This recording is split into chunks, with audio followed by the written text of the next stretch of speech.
అదిలేని ఉద్దేశం ఉందేమో, ఎందుకంటే అలాంటి సినిమాలే హిట్ అవుతున్నాయి. ఇక్కడ డబ్బు లేకుండా రాజకీయం అనే కాన్సెప్ట్ శంకర్ గారు ఎంచుకునింది గేమ్ చేంజర్లో చాలా బాగా నచ్చింది. ఆ కాన్సెప్ట్ పరంగా కొంచెం ఆయన ట్రీట్మెంట్ కొంచెం ఇంకొంచెం పాత శంకర్ గారు చూపించుంటే సినిమా ఇంకో సూపర్ డూపర్ హిట్ అయ్యేది. సినిమా కంటెంట్ పరంగా అది సాధ్యం కాకపోవచ్చు ప్రజల్లో. అందుకే మనకు డబ్బులు త్వరగా సంపాదించే లాంటి సినిమాలు చాలా హిట్ అయినాయి కదా ఈ మధ్య, పేర్లు మనకి ఎన్నిట్లో వెళ్ళి.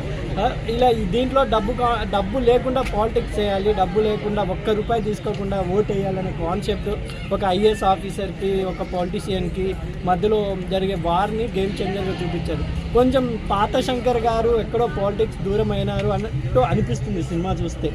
కొంచెం రామ్ చరణ్ గారు అయితే భయ్యా నిజంగా రామ్ చరణ్ గారి కోసమే ఈ సినిమా చూడాలి. ఒకవేళ ఇప్పుడు కంగువా సినిమా ఫ్లాప్ అయినా కూడా వెళ్ళింది కదా ఆస్కర్కి, ఈ సినిమా యావరేజ్గా ఉన్న రామ్ చరణ్ గారి కోసమే ఈ సినిమా 100% చూడాలి అనుకున్నాను. ఎందుకంటే ఆయన 2 క్యారెక్టర్స్లో ఫాదర్గా అండ్ సన్గా చాలా బాగా చేశారు. అప్పన్న క్యారెక్టర్లో అయితే జీవించేశారు ఆయన రామ్ చరణ్ గారు.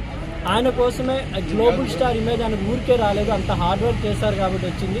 ఎక్కడ అంటే శంకర్ గారు ఇంకొంచెం సెకండ్ హాఫ్ కాంట్రిబ్యూషన్ పెట్టింటే అప్పన్న క్యారెక్టర్ ఇంకొంచెం లెంత్ పెట్టింటే బాగుండని నాకు అనిపిస్తుంది.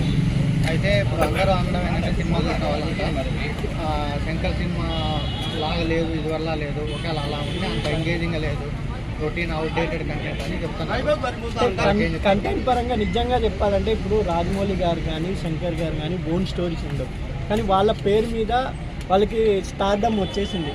శంకర్ గారికి రోబో లాస్ట్ సినిమా అంటారు. సుజాత గారు అని సమ్ రైటర్ అని ఉండేవారు శంకర్ గారికి, వాళ్ళు చనిపోయారంట. అప్పటి నుంచి ఆయనకు సరిగ్గా కథలు దొరక్క, ఎందుకంటే రోబో 2 చూసారా, దాంట్లో అక్షయ్ కుమార్ విలనా రజనీకాంత్ విలనా ఇప్పటికీ సినిమా చూసి ఎవరికి అర్థం కాదు. ఎందుకంటే రజనీకాంత్ని హీరో చేశారు, అక్షయ్ కుమార్ని విలన్ చేశారు, కానీ కాన్సెప్ట్ వైగా చూస్తే పక్షుల్ని చంపకూడదనే కాన్సెప్ట్, కానీ అక్కడ విలన్ ఎవరు కనపడతారు, అక్షయ్ కుమార్ గారు కనపడతారు. అలా శంకర్ గారు ఎక్కడో కన్ఫ్యూజ్లో తీస్తున్నారు సినిమా. కొంచెం ఆయనకు స్ట్రాంగ్ బేస్ రైటర్ కానీ స్ట్రాంగ్ బేస్ స్క్రీన్ ప్లే ఎవరైనా ఉంటే ఇంకా బాగుంటుందో, ఆయన ఉన్న టాలెంట్ కనిపిస్తుంది. దీంట్లో గేమ్ చేంజర్లో కూడా ఆయన టాలెంట్ సాంగ్స్లో చూపించారు, కానీ కొరియోగ్రాఫర్ పేర్లు కూడా ఉన్నాయి, కానీ శంకర్ మార్క్ కనపడింది. సాంగ్స్ విధంగా తమ్మనైతే గురువు దక్షిణ ఇచ్చేసారు అనిపిస్తుంది. కొంచెం స్టోరీలో ఇంకొంచెం డెప్త్ ఉంటే సినిమా అసలు ఆపేదే లేదు. ఇప్పుడు కూడా రామ్ చరణ్ గారి కోసం చూడొచ్చండి, సినిమా ఫ్లాప్ అయితే కాదు నా ఉద్దేశం ప్రకారం. ఎందుకంటే కాన్సెప్ట్ ఉంది, ఒక ప్రజల కోసం తీసిన సినిమా. కొంచెం ఏంటంటే ఒక చదువుకున్న వాళ్ళు కొంచెం అర్థం చేసుకుంటున్నారు, కొంచెం మాస్ పీపుల్స్కి సినిమా ఎక్కలేదని నా అభిప్రాయం. ఓకే, మనం శంకర్ గారి కోసం కాదు, దిల్ రాజు గారి కోసం కాదు, రామ్ చరణ్ అనే వ్యక్తి ఆయన ఎంత ఒదిగి ఉంటాడనే, ఆయన హెలికాప్టర్లో దిగుతారు ఆ షాటు, ట్రైన్లో నుంచి దిగుతారు ఆ షాటు, లాస్ట్ క్లైమాక్స్ అప్పన్నాగా కొంచెం ఎక్కడో కొంచెమే చూపించినట్టున్నారు. మొత్తం చూపిస్తే బాగుండు, అప్పన్న క్యారెక్టర్ హైలైట్ చేస్తుంటే ఇంకా ఫ్యాన్స్కి హ్యాపీ ఉండని నా అభిప్రాయం.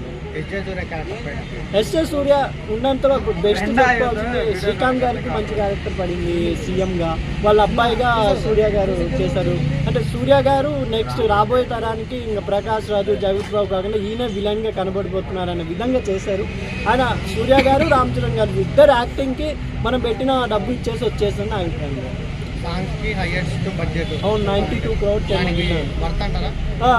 ఆ పెద్ద స్క్రీన్లో చూస్తే కంపల్సరీ 100% వర్త్ అనిపిస్తుంది నాకైతే. ఒక నానా హీరోయిన్ పాట కూడా పెట్టుంటే ఇంకొంచెం నిద్రపోయేవారేమో అనిపిస్తుంది. సినిమా వైజ్గా బాగానే ఉందండి. ఆల్మోస్ట్ చాలా మంది ఫ్లాప్ అంటున్నారు దాని మీద.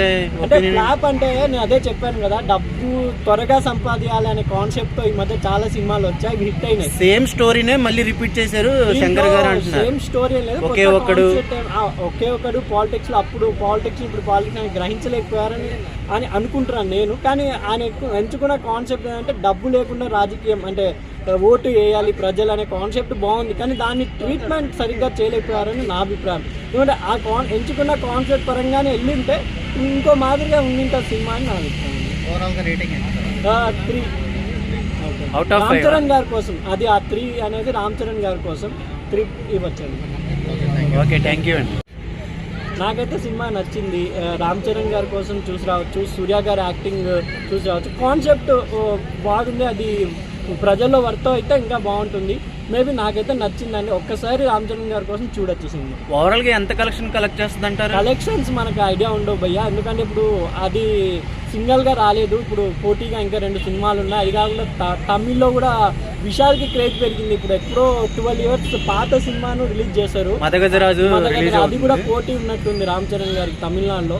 చూడాలి మనం ఓవరాల్గా కలెక్షన్ నుంచి మనకి ఎందుకు. సినిమా అయితే ఒక మంచి మెసేజ్ ఇచ్చారు శంకర్ గారు. కొంచెం శంకర్ గారు ఇంకొంచెం ఇంట్రెస్ట్ పెట్టింటే బాగుంటుంది నా అభిప్రాయం. Okay, thank you.